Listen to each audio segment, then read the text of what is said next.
Welcome back to Broken Shield, the Accountability Project. We talk a lot about bad apples in law enforcement, but today, we're talking about the tree that grew them. Imagine a police officer so problematic that his own department writes a memo saying he is unfit to supervise her. Imagine that same officer being banned from the police station entirely. Now, imagine that, just a few years later, the city hands that man the keys to the kingdom and makes him the chief of police. This isn't a movie plot. This is the real story of Jay Johnson and the Greenfield Police Department.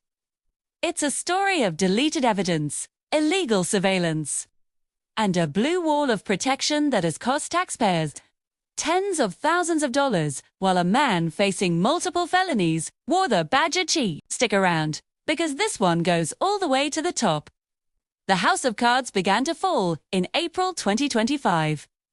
That's when Chief Johnson was placed on paid administrative leave, and the felony charges started piling up, one after another. First, there was the personal spy agency. Prosecutors alleged that back in 2024, while going through a messy divorce, Johnson didn't just hire a lawyer, he allegedly used his own department, like a private security firm. He ordered a subordinate to install a high-tech taxpayer-funded poll camera right outside his personal house. The city attorney explicitly told him no. He allegedly did it anyway, turning public resources into his own private surveillance tool. Then came the digital hit, Fling. When investigators finally started closing in on him in November 2025, they seized his city-issued phone. They were ready to dig into the data, looking for evidence. But before they could, the phone was remotely wiped clean. Someone, allegedly Johnson himself, or someone acting on his orders, digitally destroyed that potential evidence. Sure, in the eyes of the law, that's a felony computer crime, a deliberate attempt to obstruct an investigation. As if that wasn't enough, there's the bond break.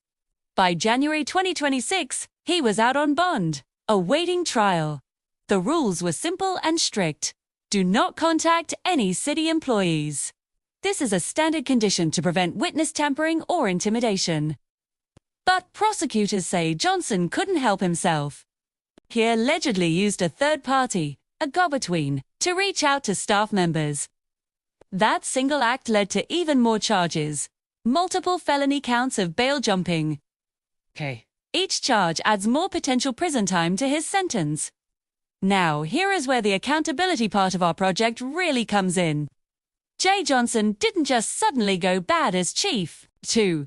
The red flags were there for years, and his own department knew it. Let's go back to 2015. An internal memo was filed, and folks, it's a smoking gun. It explicitly stated that Johnson, who was a sergeant at the time, cannot be allowed to supervise other officers. The reasons cited were serious issues with dishonesty and a history of making inappropriate sexual comments to colleagues. It gets even worse. 2 years later, in 2017, the situation was so toxic that he signed a settlement agreement that literally banned him from setting foot in the police building. Think about that. An officer who isn't even allowed in the precinct. To get him out of the department, the city moved him over to the fire department, giving him a title as a coordinator, just to keep him away from his fellow officers. So, how does a guy who was UNT allowed in the building in 2017 become the boss of that same building in 2019?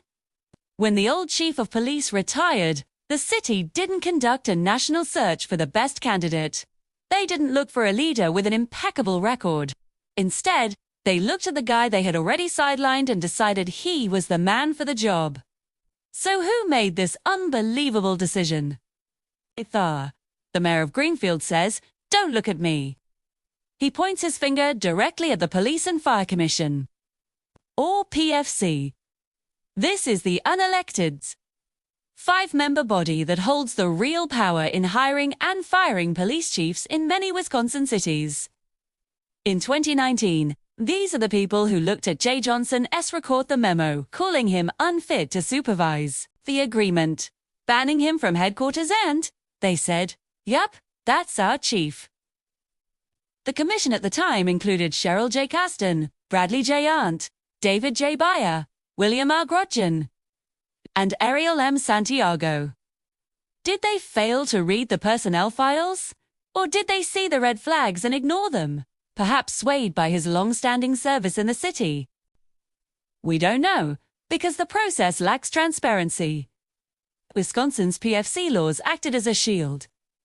The public had no idea their new chief of police was a man his own department did you entrust to supervise a lunch break, let alone protect an entire city. This commission put him in power. And what's the cost of that decision? As of right now, February 2026, Jay Johnson is still on paid leave. That means while he faces felony charges that could put him in prison for up to 35 years.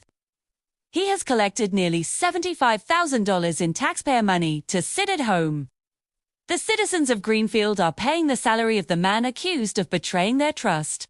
But the community is fighting back. There is a new push for something called a charter ordinance. This legal move would strip the unelected police and fire commission of its unchecked power to appoint the chief. Residents are tired of a small, pan-accountable board having the final say on who carries the gun and the badge in their neighborhood. They want a say in who polices them.